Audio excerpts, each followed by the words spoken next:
Hello साथियों, मैं रमेश स्वागत करता हूं अपने यूट्यूब चैनल स्टडी ज्ञान बोध में। साथियों, हम लोग हिंदी की वेरी मोस्ट इंपॉर्टेंट प्रश्न श्रृंखला पर बात कर रहे थे। उसी क्रम में हिंदी की प्रश्न श्रृंखला को हम लोग आगे बढ़ाते हैं। आज का पहला क्वेश्चन है, निश्चयवाचक सर्वनाम कौन सा है? ऑप्शन है क्या, कुछ, कौन, यह। क्या प्रश्नवाचक सर्वनाम है, कुछ अनिश्चयवाचक सर्वनाम है, कौन प्रश्नवाचक सर्वनाम है और यह निश्चयवाचक सर्वनाम है। Answer number D. Next question है,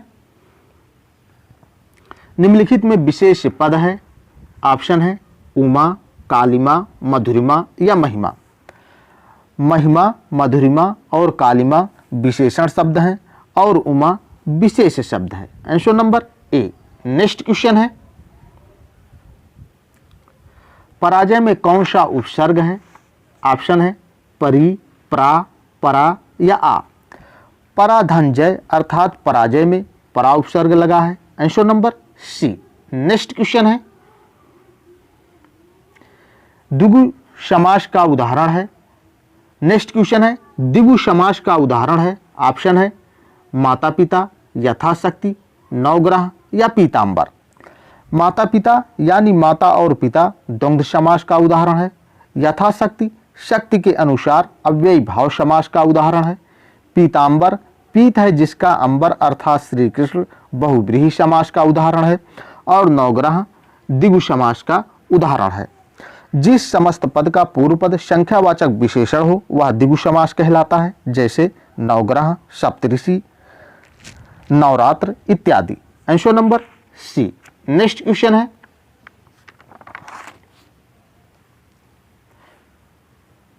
आकाश और पाताल के बीच लगने वाला चिन्ह है। ऑप्शन है अल्पविराम चिन्ह, विस्मय बोधक चिन्ह, योजक चिन्ह या उद्धरण चिन्ह।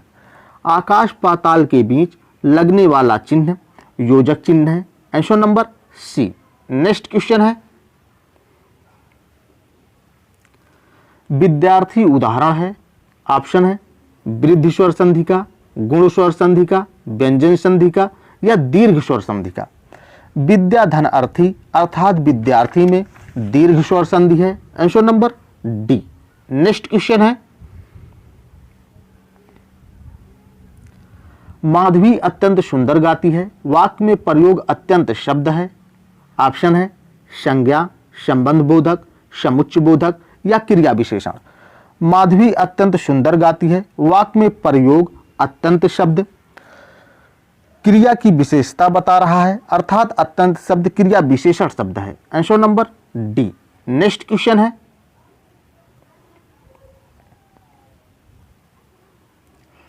निम्न में कौन सा बादल का पर्यायवाची शब्द नहीं है? ऑप्शन है जलद, नीरद, जलधि या जलधर। जलद, नीरद, जलधर, वारिद, पयोद, धराधर, अम्बुद, मेघ और घन बादल के पर्यायवाची शब्द होते हैं, लेकिन जलधि बादल का पर्यायवाची शब्द नहीं है। यह समुद्र का पर्यायवाची शब्द है। Answer number C. Next question है, वैदेही वनवास किसकी रचना है? ऑप्शन है रामधारी सिंह दिनकर, अयोध्या सिंह उपाध्याय, मैथिली शरण गुप्त या जयशंकर प्रसाद। जयशंकर प्रसाद की रचनाएं कामायनी, आंसू लहर झरना, प्रेम पथिक, चित्राधार, कानन कुसुम और करुणालय हैं। मैथिली शरण गुप्त की रचनाएं साकेत, भारत भारती, यशोधरा, द्वापर रंग में भंग, जयद्रथ वध और पंचवटी हैं।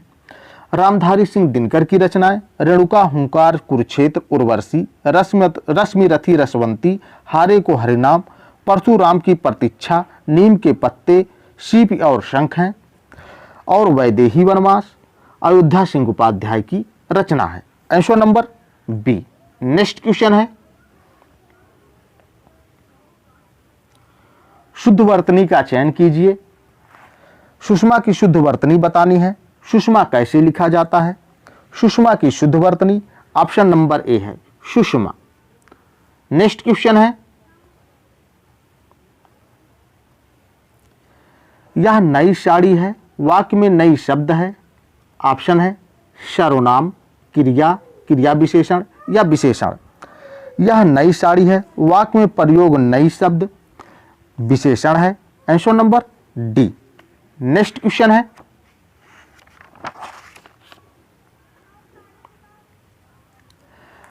राम भोजन करके सो गया, इस वाक्य में कौन सी क्रिया निहित है?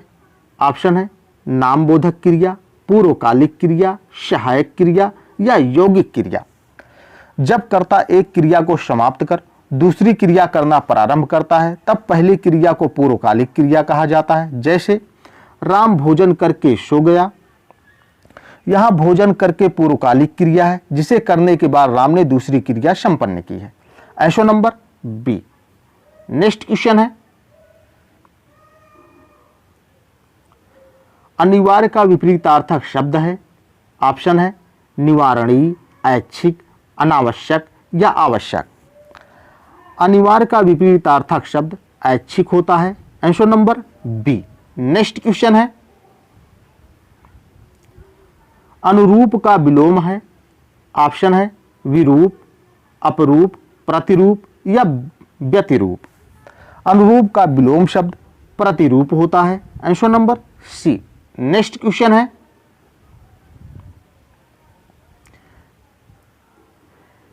इक प्रत्यय लगाने पर सप्ताह का रूप क्या होगा? ऑप्शन है साप्ताहिक, साप्ताहिक, साप्ताहिक या साप्ताहिक। सप्ताह में इक प्रत्यय लगाने पर शब्द बनेगा साप्ताहिक। Answer number B. Next question है,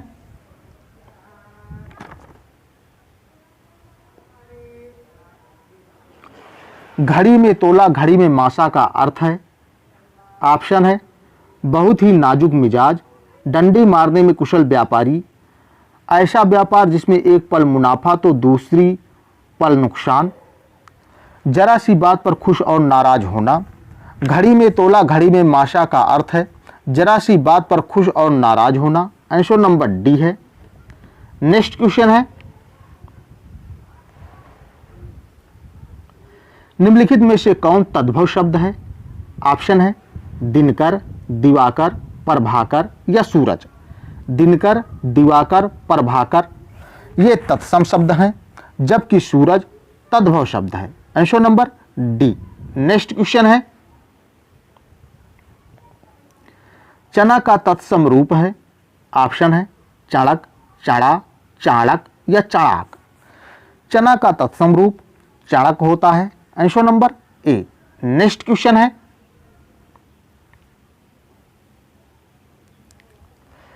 काव्य क्षेत्र में प्रबंध शिरोमणि की उपाधि किसे दी गई है? ऑप्शन है सूर्यकांत त्रिपाठी निराला, हरिवंश राय बच्चन, मैथिली शरण गुप्त या अयोध्या सिंह उपाध्याय। काव्य क्षेत्र में प्रबंध शिरोमणि की उपाधि मैथिली शरण गुप्त को दी गई है। Answer number C. Next question है,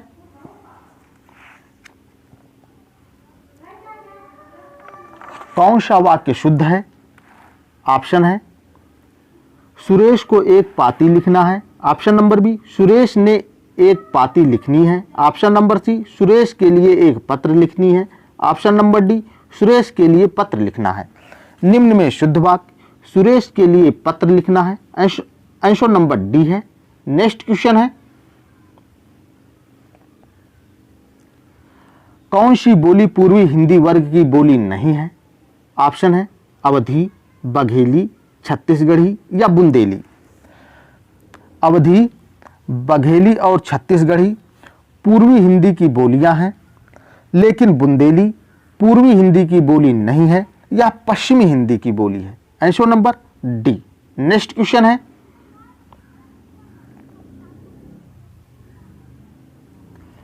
जाति पाति पूछे नहीं कोई, हरि को भजय सो हरि का होई। उपरोक्त पंक्तियां किसकी हैं?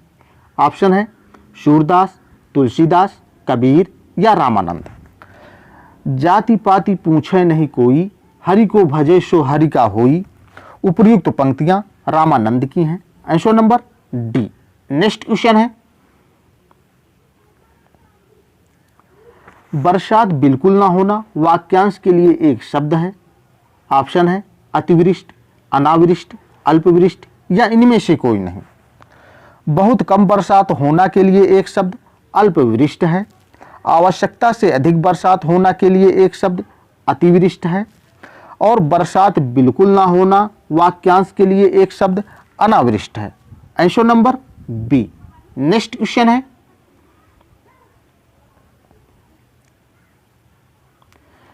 निम्नलिखित में से कौन सा संयुक्त स्वर नहीं है? ऑप्शन है ए आए, उ या ओ। ए आए और ओ संयुक्त स्वर हैं, जबकि उ संयुक्त स्वर नहीं है। Answer number C. Next question है,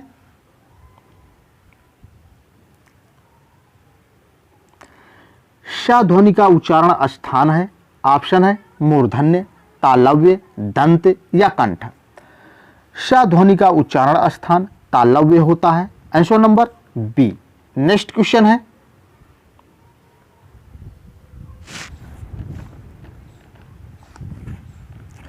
होनहार बिरवान के होठ चीकने पात लोकोक्ति का सही अर्थ है। ऑप्शन है होनहार बालक सुंदर होता है। ऑप्शन नंबर बी, सुंदर बालक होनहार होता है। ऑप्शन नंबर सी, होनहार बालक के गुण बचपन से ही दिखाई देने लगते हैं। ऑप्शन नंबर डी, होनहार बालक सुंदर नहीं होता है। होनहार बिरवान के होठ चीकने पात लोकोक्ति का सही अर्थ है होनहार बालक के गुण बचपन से ही दिखाई देने लगते हैं। आंसर नंबर सी है। नेक्स्ट क्वेश्चन है, गौरी शंकर में कौन सा समास है? ऑप्शन है द्वंद्व समास, तत्पुरुष समास, कर्मधारय समास या अव्ययी भाव समास। गौरी शंकर अर्थात गौरी और शंकर में द्वंद्व समास है। Answer number A. Next question है, निम्नलिखित में से कौन सा किरण का पर्यायवाची शब्द नहीं है? ऑप्शन है मरीच, रश्मि, पुष्कर या दीप्ति। मरीच, रश्मि और दीप्ति ये तीनों किरण के पर्यायवाची शब्द हैं, लेकिन पुष्कर किरण का पर्यायवाची शब्द नहीं है। Answer number C. Next question है, पुनर्जन्म का सही संधि विच्छेद है। ऑप्शन है पुनर्धन जन्म, पुधन नरजन्म, पुनः धन जन्म, पुनर्धन आजन्म।